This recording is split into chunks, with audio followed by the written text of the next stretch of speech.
हे आमचे नांदेडचे मराठा योद्धा सुनील वानखेडे, हे बघा त्यांनी हातावर जरांगे दादाचा टॅटू बांधवला. हे बघा हातावर जरांगे दादाचा टॅटू बांधलेला आहे. असा एकच नेता आहे, प्रामाणिक नेता, की ज्याला आपण हृदयात बसू शकतो. बाकीचे सगळे असे लाचार लोक आहेत, बिनकामाचे, जेवढे मराठे आहेत तेवढे सगळे स्वार्थी लोक आहेत.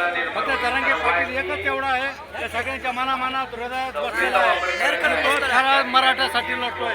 हे आमचे पिंटू पाटील, हे वाशीचे, हे आता इकडे मुंबईमध्ये आले. हा, ठाणे. त्यांनी काल वाशीमध्ये पार्किंगमध्ये 3 दिवस सारखं मराठ्याला जेवण पुरवलं. हे नांदेडची मंडळी आहे, हे सुद्धा नांदेडून जेवण घेऊन आले.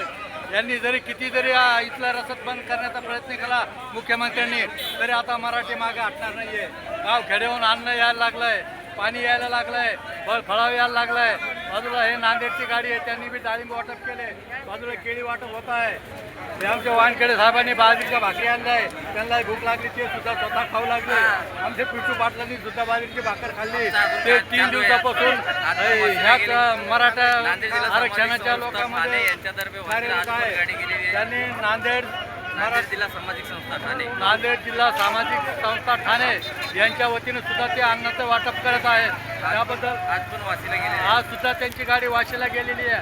आणि इकडं काय आहे काय नाही ते पाहण्यासाठी इकडं छत्रपती शिवाजी महाराज टर्मिनल आझाद मैदान इथे हे पाहण्यासाठी आले होते.